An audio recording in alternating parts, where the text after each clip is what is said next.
week's hometown hero is the most highly decorated Brown County veteran of World War II, who single-handedly held off an elite German unit during the Battle of the Bulge, as I learned from his VFW buddy today during the rededication of the VA outpatient clinic bearing his name.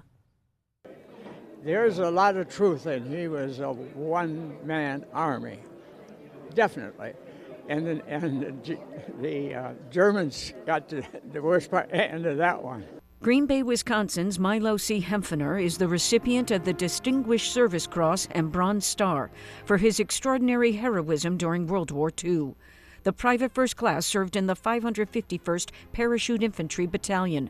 During the Battle of the Bulge, he remained alone in a German-occupied town in Belgium, crossing enemy lines to inform Allied troops about enemy movement and wreaking havoc with Nazi machinery. He hid in the attic of the train depot, and he snuck out how many times, and he ruined vehicles, and he did one thing, and one thing he never told anybody else.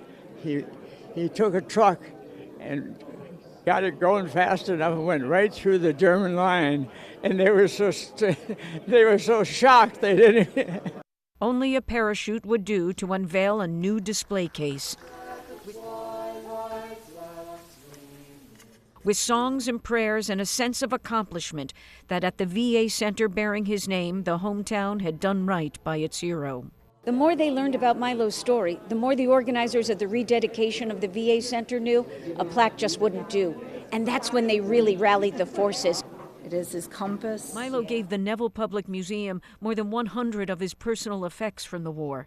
And he trusted the Neville Public Museum to keep his story, hold tight his story, and preserve his story. So we are very fortunate. And a volunteer at the clinic restored the helmet. I was like, why, if they're in Belgium in the winter, do we have a palm tree? Come to find out, they were supposed to be in the Caribbean. But it took up until the last minute to find the correct replica jacket. Luckily, the veterans of the United Nation had one of these jackets and found out we were on the market for one and graciously offered to donate it here to the facility to be showcased on display here. Further, as luck would have it, it was also the same size as Milo's original jacket, so it was just meant to be. Some of the most precious items are from the town he protected, which his daughter Jerry got to visit to see firsthand how a world away they too know about the hero of Green Bay. It's such a gift for us to have this, just something that, you know, as the eldest daughter, he was my hero always. Milo was dedicated to fellow veterans here at home and by one count attended 900 memorials and funerals in Brown County alone. And to his VFW buddy Bernard, an early happy birthday, celebrating 99 years tomorrow.